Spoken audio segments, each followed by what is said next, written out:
Hey everyone, welcome to my another video. তো আমি মানুষই, চলো ব্লগটা শুরু করি।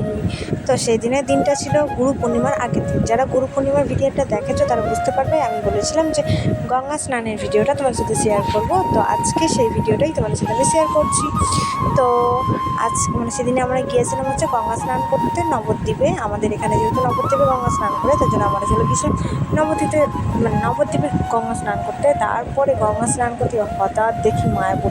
আমি তো অবাক, কারণ আমি হলাম বীরভূম ডিস্ট্রিক্টের মেয়ে। আমি কখনো মায়াপুরে আসিনি আলাদা করে, ঠিক আছে, আর আলাদা করে মায়াপুরটা দেখাও হয়নি। তার জন্য একটু অবাক হলে আমি খুশি হয়েছিলাম। আমি আমি স্নান করিনি, এবার স্নান করব। আমি মানে এটা একটা জিনিস আমার খুব খারাপ লেগেছিলো, কারণ আশেপাশটা খুবই মানে একটু নোংরা ছিল। আর একটু যদি পরিষ্কার করতো তাহলে হতো আর একটু ভালো হতো, ঠিক আছে। তো আমি স্নান টান হয়ে গিয়েছিলো। ফার্স্টে মানে মা আর মামি স্নান করছিলো, তারপর আমি স্নান করছি। আর এটা হচ্ছে আমার শ্বশুরমশাই বা বাবা স্নান করে আসলো, ঠিক আছে। এখানে ছিল একটা মন্দির। এই মন্দিরের একটা হিস্ট্রি রয়েছে। সেই হিস্ট্রিটা হলো নাকি এই যে গোপাল ঠাকুরটা রয়েছে, সেই গোপাল ঠাকুরটা অনেক ছোটো থেকে এখানে আছে, ঠিক আছে। আস্তে আস্তে নাকি যত যুগ যায় তত নাকি একটু একটু করে বাড়ে। এটা আদৌ সত্যি না মিথ্যা আমি জানি না। আমার শাশুড়ি মা এটা বললো নাকি এখানে এটা প্রচলিত, ঠিক আছে। তার জন্য আমি ব্যাপারটা জানলাম, নাহলে আমি জানতামও না। আর এখানে আরেকটা মেয়ে ছিল বা দিদার মতো ছিল, উনি সবাইকে তেলও কেড়ে দিচ্ছিল, ঠিক আছে। আর এখানে মারা হচ্ছে, সাইডে দেখতে পাবো এখানে মারা হচ্ছে যে গুরু যেহেতু পরের দিন নেবে, মানে গঙ্গা স্নান আমরা আগের দিন করেছি, তার পরের দিন গুরু পূর্ণিমা ওটা হয়েছে এখানে। ওই জন্য দেখতে পাচ্ছ গুরুর যে মালাগুলো হয় সেই মালাগুলো এখানে নিচ্ছিল, মানে বেল কাটছিল, হরি কাটছিল, ঠিক আছে। আর এখানে আমাদের যেহেতু বীরভূম ডিস্ট্রিক্টে আমার বাড়ি, তো ওখানে আমরা যখন গঙ্গা স্নান করতে যাই এত ভিড় হয়, কিন্তু রেদার এখানে মানে একটু ভিড় নেই। আর এই জায়গাটা আমার খুব ভালো লেগেছে। আমি এই জায়গাটা অনেকগুলো ছবিও তুলেছি, কারণ আমার ছবি আর ভিডিও করতে আমার খুব ভালো লাগে। তো আমি বারবার ভিডিও শ্যুট করছিলাম, আর ওয়েদারটাও খুব একটা ভালো ছিল, ঠিক আছে।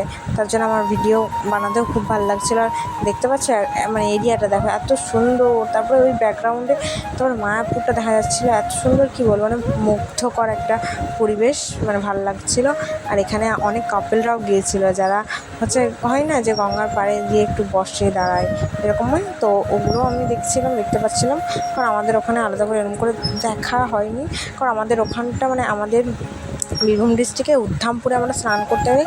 ওখানে হচ্ছে অনেক মানে কী বলবো, অনেক জমজমাট একটা, ঠিক আছে। তারপরে আমরা স্নান টান করে বেরিয়ে চলে এসেছিলাম। তারপরে জানো এখানে কী হয়েছিল, এখানে হচ্ছে রাস্তা গুলিয়ে গেছিলাম। তারপর দেখতে পাচ্ছি ওই মন্দিরটা আমি তোলার চেষ্টা করছিলাম, বাট টোটো থেকে কি আর তোলা হয় অনেক। তারপরে আমরা টোটোতে, যেহেতু আমরা টোটো ভাড়া করে গিয়েছিলাম, তো টোটো ভাড়া করে গিয়েছিলাম, তো চলে এলাম আমাদের এখানে কাছাকাছি চলে এসেছিলাম।